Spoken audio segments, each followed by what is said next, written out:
Akkam jirtu hordoftoota keenya gabaasa addaa kan dhimma marii biyyoolessaatiif wal qabatuu fi hiriira nagaa mootummaan PP waamte isiniif dhiyeessina haga xumuraatti nu hordofaan dhaamsa keenya an ejersa abdiiti. Deebiin isaa horiichi gabrummaa ijaan arguu aduu bilisummaa wareegamaaf lubbuu muratanii walii galaan yoo diina reebanii wareegamaaf lubbuu muratanii walii galaan yoo diina reebanii.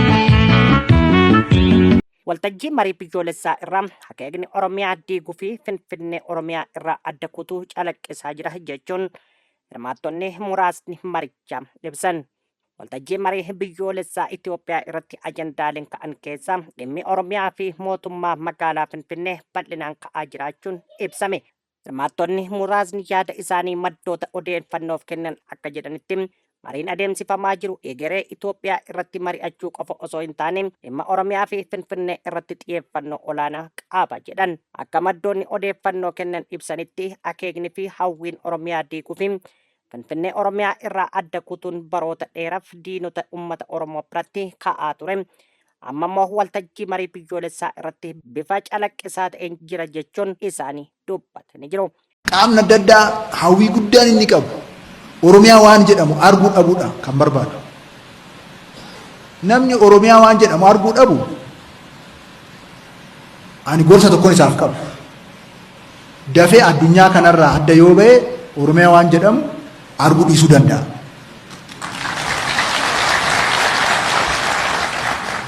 Hirmaattonni marichaa keessaa muraasni ajandaan guddaan bakka marichaa itti gaggeeffamaa jirutti ka'aa jiru.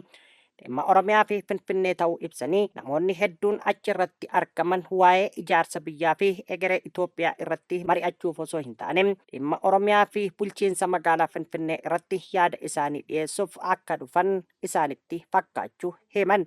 Akka yaada isaanii keessatti ibsanitti mariin dhimma Finfinnee irratti taasifamaa jiru bulchiinsa magaalattii naannoo of danda'etti jijjiiruuf yaalii taasifamaa jiru akka ta'etti ilaalamaa jira jedhan jiru.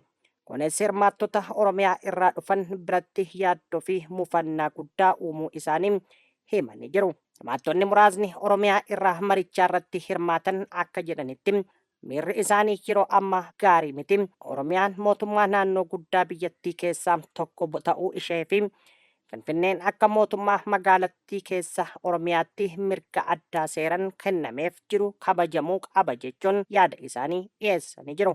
Kana malees hirmaattonni kunneen badii guddaan Oromiyaa irratti aggaamamaa jira jechuun isaanii ibsanii dhimmi kun dhimma siyaasaa qofa osoo hin taane dhimma seenaa mootummaa fi mirga uummataa ta'uu dubbatanii jiru. Mariin bifa kanaan gaggeeffamaa jiru nageenya walitti dhufeenya fi tokkummaa uummata biyyattii irratti dhiibbaa qabaachuu akka danda'us akeekkachiisanii jiru. Ta'u malee yaadni kun yaada hirmaattota muraasa fi maddoota odeeffannoo irraa dhiyaate ta'uu isaa hubachuun barbaachisaadha. Waltajjii marii biyyoolessaa fi mootummaa federaalaa irraa dhimma kana irratti ibsi bal'aan yoo kenname yaadni isaanii qaama biraa irraa dhaggeeffachuunis barbaachisaadha ta'a. Dhimma Oromiyaa fi Finfinnee dhimma seenaa fi seeraa wal qabate ta'e waan ta'eef mariin bal'aa fi hirmaachisaan qaamolee dhimmi ilaallatu hunda hirmaachisuun furmaata waaraa fiduuf murteessaa ta'uun isa ni amanama. Deebiin isaa horiichi gabrummaa ijaan arguu aduu bilisummaa wareegamaaf lubbuu muratanii walii galaan yoo diina reebanii wareegamaaf lubbuu muratanii walii galaan yoo diina reebanii.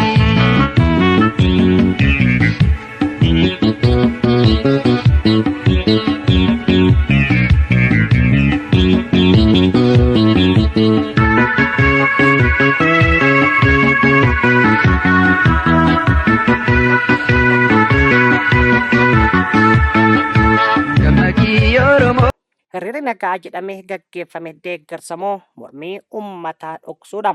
Waamicha mootummaan federaalaa hiriira nagaa guyyaa har'aa dhiyeesse mootummaa biratti nageenya tokkummaa fi marii biyyoolessaa cimsuuf jechuun kan ibsamu ta'us yaadonni komii fi gaaffileen uummataa garuu hamma har'aatti deebii quubsaa argachuu isaanii irratti gaaffiin guddaan ka'aatii jira. Komiin uummanni naannolee garaagaraa irraa yeroo dheeraaf kaasaa ture keessaa qaala'insi jireenyaa, rakkoon nageenyaa, hojii dhabdummaa, dargaggoota buqqaatummaa fi rakkoon mirga namoomaa keessaa muraasni isaanidha.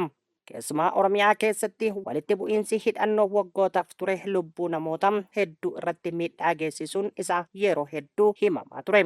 Gaaffiin uummanni kaasaa jiru keessaa inni guddaan mootummaan hiriira nagaa waamuun dura rakkoolee bu'uuraa uummata kanaaf furmaata maalii qopheesse kan jedhudha. Uummanni tokko nageenya hiriiran qofa osoo hin taane hojii qabatamaan mirkanaa'uu qaba jedhu. Kana malees hirmaattonni marii biyyoolessaa fi hayyoonni siyaasaa gariin mariin biyyaalessaa mootummaa jalqabame qaamolee siyaasaa hunda hirmaachisuu qaba jechuun yaada isaanii ibsataa turanii jiru. Mariin hirmaachisaa fi walqixa ta'e qofa furmaata waaraa fiduu danda'a jechuun mootummaa irratti gaaffii kaasanii jiru. Gama biraatiin ammoo mootummaa deeggaran hiriirri nagaa kun mootummaa tokko deeggaruu qofa osoo hin taane nageenya biyyaa fi marii siyaasaa karaa nagaatiin furmaata barbaaduuf mootummaa fi uummata gidduutti waliigaltee uumuu keessatti gahee olaanaa qaba jedhaniiru. Haa ta'u malee yaadni uummataa tokko hunda irratti walii hin galu. Namoonni tokko hiriirri kun sagalee uummataa mootummaa deeggaruu agarsiisa jedhu yoo ta'u, kaan ammoo komiiwwan uummataa dhaggeeffachuun fi furuun hiriira kamiyyuu caalaa barbaachisaadha jechuun wal falmu. Gaaffiin har'a uummanni ofii gaafachaa jiru inni guddaan hiriirri nagaa har'a adeemsifame kun komii uummataa dhageessisuuf karaa haaraa ni banu moo mootummaa deeggaruu qofa oola kan jedhudha. Dhimma mootummaa mormitootaa fi uummata gidduu furmaanni waaraan kan argamu yoo ta'e sagaleen uummataa kabajamee mariin hunda hammate ta'ee fi nageenyi qabatamaan mirkanaa'ee qofa akka ta'e hubachuun barbaachisaadha jedhaniiti jiru. Kanaaf hiriirri nagaa har'a adeemsifamu jechuun gaaffii fi komii uummataa dagachuun osoo hin taane mootummaa fi uummata gidduutti wal amantaa haaromsuu fi furmaata waaraa barbaaduuf carraa ta'a jechuun mootummaan gama isaatiin yaada qabu ibsee jira. Gaan hordoftoota keenya gabaasni dhimmoota kana lamaan irratti bu'uureffatee har'aaf isinii dhiyeessine asirratti raawwatee jira. Sagantaa kana qopheessee kan isinii dhiyeesse ani Ejersa Abdiiti.